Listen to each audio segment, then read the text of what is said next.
बिस्मिल्लाहिर्रहमानिर्रहीम। Group insurance के हवाले से लाहौर हाई कोर्ट में हमने बहुत से लोगों के रिट पटिशन फ़ाइल की हुई हैं और आई डू होप कि जल्द ही उस हवाले से फॉर्मेशन हो जाएगी जो फुल बेंच उसको सुनेगा।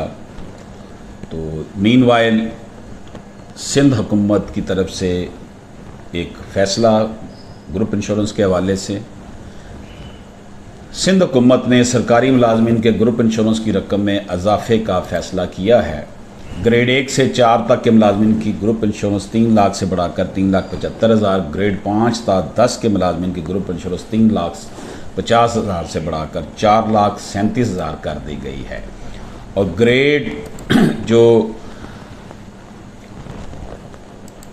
19 के मुलाजमीन की ग्रुप इंश्योरेंस 21 लाख से बढ़ाकर 26,25,000 करने का फ़ैसला किया गया है।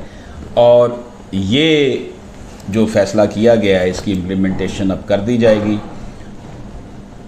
दोस्तों, ये जो उनका इंतज़ामी तौर पर सिंध की हद तक जो फ़ैसला है वो आपकी खिदमत में हमने पेश किया है। इजाज़त दीजिए। अल्लाह हाफ़िज़।